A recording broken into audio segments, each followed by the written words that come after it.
Normally in human resource, it becomes quite evident that are you first employed or unemployed? Human resources is one field where you cannot just go by a quantitative calculations and numbers.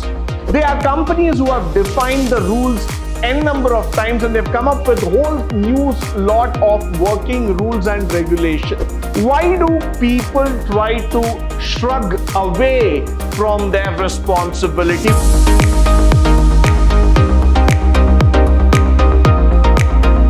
Good morning and welcome to the third session in organizational behavior in Unit 1, where we are going to talk about the fundamental principle of organization behavior.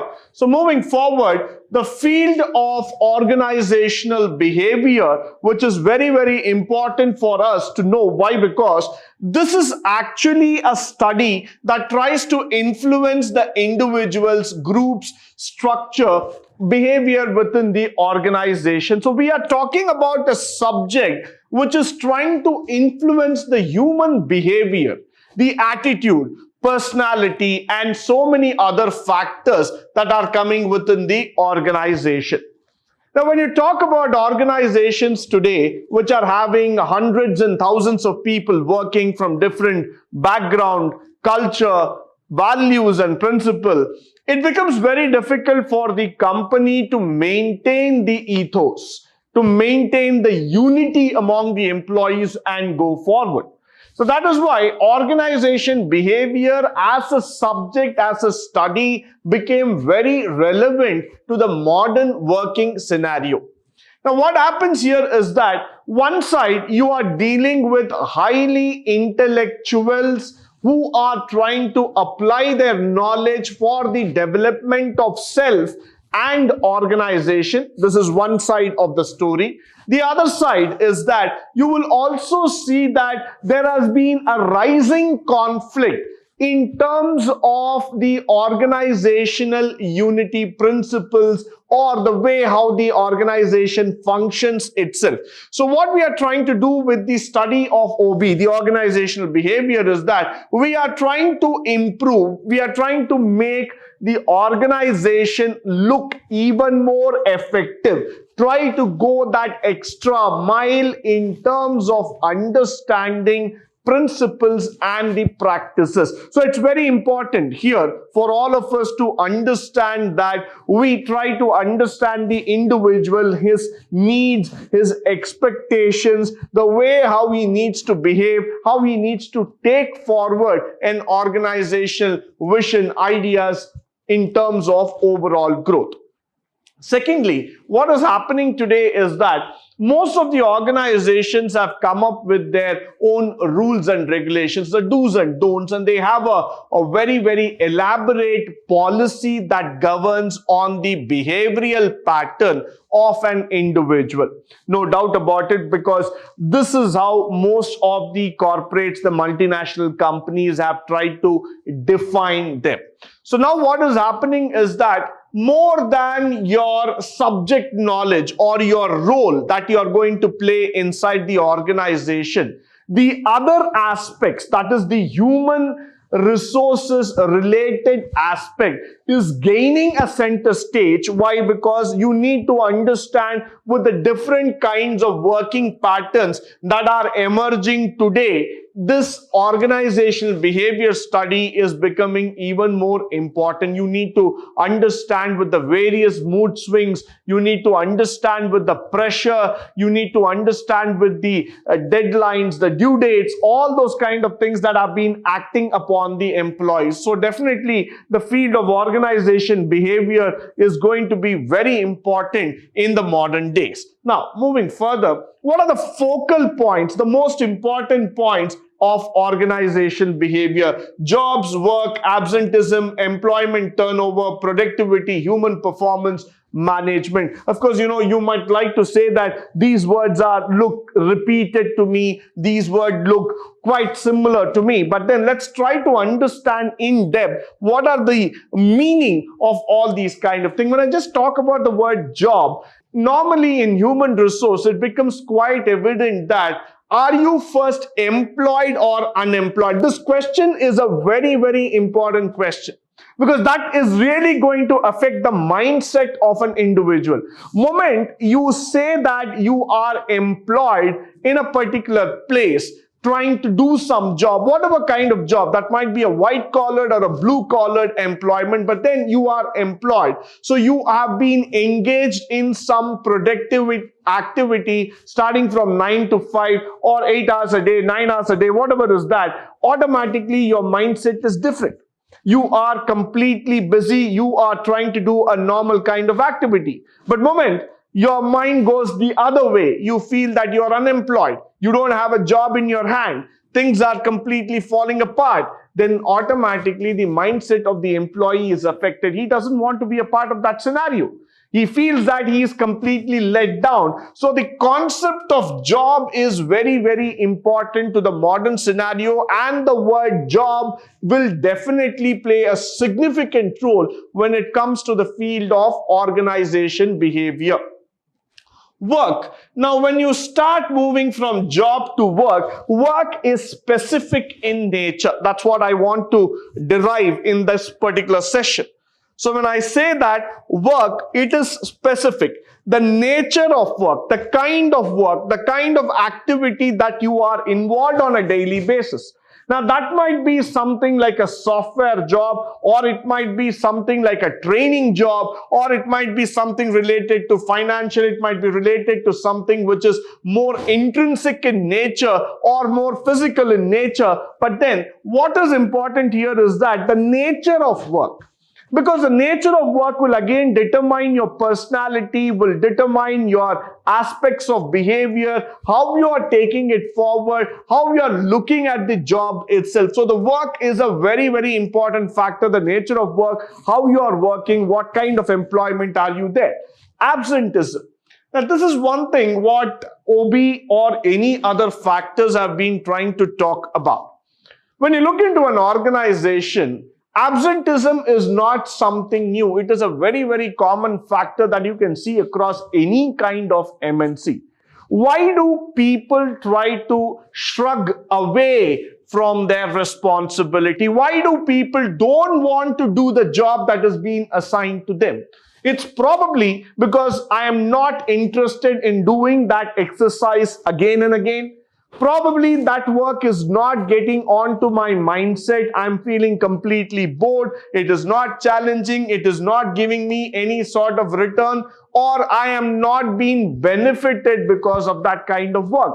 Now, these are certain things that when you talk about the job. But then when you start moving away from that, what are the human relation aspect? My boss is not actually encouraging. He's not motivating. He's trying to put pressure on me. The work environment is not conducive. So there are several factors that actually lead to this word called as absenteeism. So absenteeism is definitely going to play a very, very vital role altogether, followed by the employment turnover factor. How many people are sticking to the organization today? Now, when you talk about a company which has got about 100,000 employees, say about 1 lakh employees working in different locations in different aspects altogether, how many people are working, how many people stick on to the organization year on year? What is your attrition rate? What is your retention rate? All these factors are being addressed by organizational behavior because these are very, very important today, and this will actually determine the life of the organization in the long run. Followed by the word called as productivity. How many people are involved today in terms of growth? That is very, very important for all of us. Why? Because when you talk about growth and growth related aspect, this is quite interesting for all of us. I'm talking about productivity in terms of the growth factor. Why? Because whatever you are working, let's say that you have been assigned an 8 hours job or you have assigned a 9 hours job, the organization wants you to work that full time. Then only your productivity can be measured. See, for example, if you're doing a 40-hour shift a week or a 45-hour shift a week, the organization wants you to spend that 40 or 45 hours in the organization, in the company. They do not want you to do something which is ahead of that or below of that. Because that's how the productivity will get measured. There are a lot of people who think that by working overtime, yes, my productivity is up. No, that's not absolutely right. Because that means you are overstressing yourself. Or if you're working way below the prescribed hours, that also doesn't measure your productivity. So there is some calculated work hours under which you need to work. Followed by the human performance. Performance is not just about your work. It is more about your overall growth aspect. So how do you take up the roles and responsibility? How do you take up the challenges that are coming on your way? And how do you believe that, yes, I will be able to do something better than yesterday? That's where the human performance comes into picture. Many a times people ask this question, that is performance a direct measure for my promotion? The answer is not definitely and yes for it. Performance is a benchmark. The more you perform doesn't mean you immediately get a promotion. The more you perform, it means that you are actively involved in your job. Performance is a long run. It's like a destination. It is not, a 1 mile factor. It keeps on going.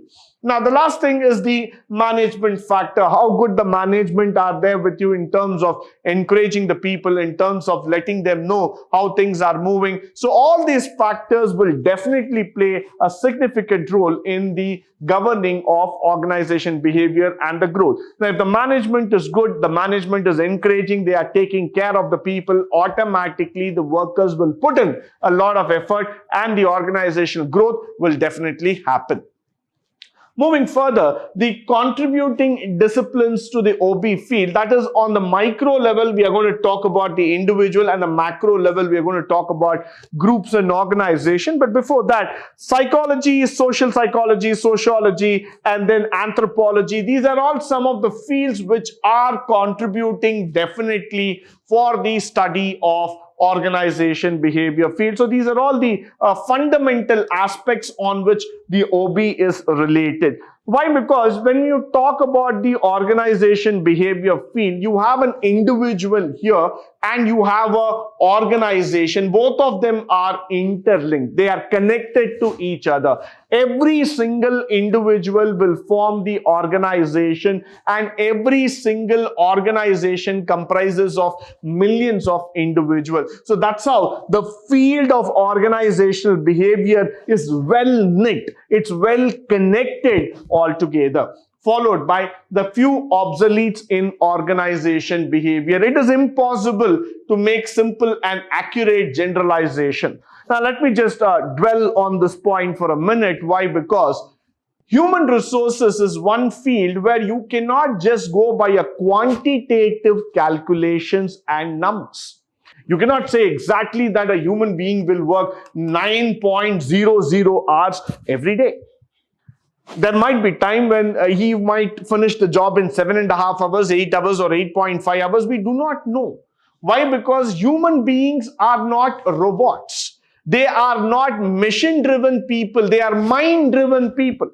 So they have their own thoughts. They have their own features. They have their own will and wish. So what happens here is that it becomes really impossible to fit in some formulas, to fit in some rules and say that exactly this would be the output. You cannot be able to repeat the answers, repeat the success every time. So there is always a factor of doubt. There's always a room for improvement in the field of human resources. The next thing, they are complex and diverse. I simply like this word very much. Why? Because human beings are the most complex organisms of this world. They are different kinds. They are different thought process altogether. They have 6 senses, which means when you are applying the 6th sense concept, they have a different calculation, a different mindset. Many times you might feel that today I don't want to work. Why you don't want to work? You don't have an answer for that. You do not want to work because you feel that today is not just my day. So you are not able to give an explanation for each and everything in this world. You feel that there are times when you want to go ahead and work 2 or 3 hours extra. You're not feeling tired. Your mind is not tired. Again, on that day also, you don't have an explanation. So what is happening among human beings is that they are complex in terms of understanding. So the field of organization behavior already gives a heads up saying that whatever happens in terms of growth, in terms of development, this needs to be understood clearly. You are dealing with the most diverse and complicated organisms of this world, followed by they must reflect the situational conditions. So that's very, very important. Why? Because the situation matters a lot in terms of organization behavior. With whom are you talking? Why are you talking? What are you doing? All those input factors matters a lot here. The input plus condition will result on the behavior, the output altogether. If you are happy, if you are on a positive note, you are committed, then automatically the delivery will also be good. If you are in a negative mood, you are not keeping up well today, automatically the output will also be low. So all these factors will govern in terms of organization behavior. Next, the diversity implications. Why this is very, very important. There was a report which once said that more than 70% of people living in America working in the software companies are definitely from India. Now, what is happening here is that we are being able to create another mini India inside United States, which means now when the country called United States is allowing people from India, China, UK and from all different nationalities, the most of the American companies have got a wide range of diversity, because you will see that you have people from different origins working there. So the complications of diversity coming into the picture is very, very important, and it is growing to a great extent in organization. You will see that people come with different mindset, culture, values, principles, ethics. All of them are right, all of them are wrong. Now let's not try arguing about the culture, race, religion, ethics, creed and caste. The most important thing here is that when you are trying to give employment to people from different aspects, from different background, you need to really stand up to the words of equal employment opportunity, which means you need to give respect to each and every individual's thought process. You cannot ignore somebody based on any of the background factors. You need to understand that that individual is equally important to the organization. His words, his thoughts, his actions, his opinions do matter for the organization. So in that case, in that situation, in that scenario, how are you going to take them? How are you going to make them believe on the factor that yes, they are there?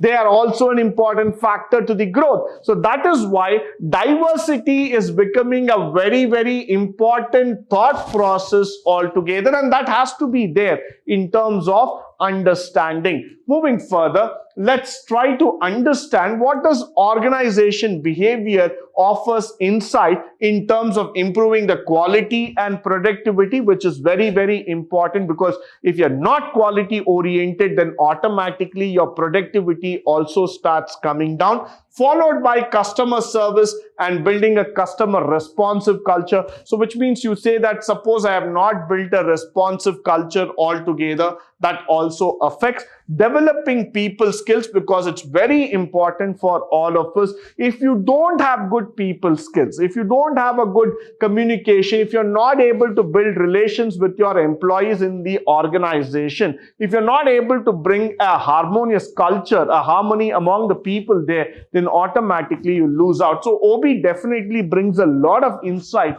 into these topics, followed by now, we are also trying to deal with innovation and change. When you look at companies like Google or Apple or Facebook or Twitter, WhatsApp, all these kind of companies which started emerging as the new generation companies, these companies' base root, the base ideology is on innovation and change. They are companies who have defined the rules, n number of times, and they've come up with a whole new lot of working rules and regulation. There are no more companies where you have to wear formal dress only. There are no more companies who have to work like the brick and mortar style of 9 to 5. So there's a lot of innovation and change, not only from the work aspect, from the human relationship aspect also. So the concept of innovation and change is going to be a very, very important aspect. There's going to be a constant fight.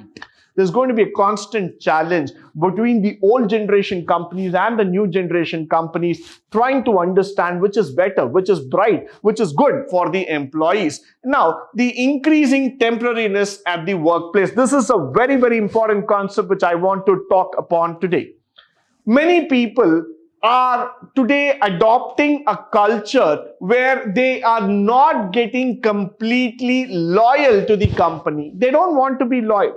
They believe that the workplace is the most temporary place in the world, because they don't want to get connected to the organization. They don't want to live with the organization forever. They believe that organization is just a temporary place where you come, you work, you earn, and you go back. There are n number of places like this. There are n number of organizations like this. So I believe that this word temporariness is going up in a great manner.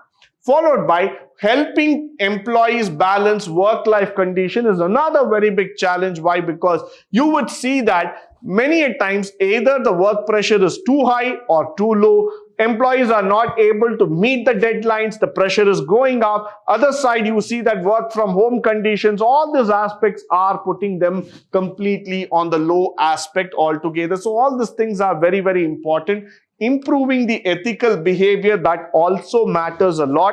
Why? Because if the behavioral aspects, today people are trying to bring in different kinds of problem inside the organization. So any kind of, unwanted behavior, or which is not considered to be the part of a decorum, if it comes inside the picture, it will disturb the organization to the core. So ethical behavior is also of vital importance according to OB.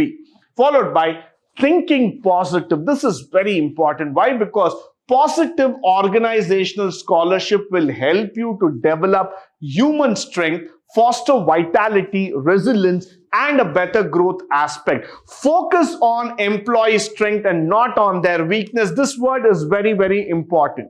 Every organization will have weakness because they have people who have from different backgrounds. But what is the need of the organization to go about and talk on their weakness? Rather, employ your strength in understanding the employee's strength.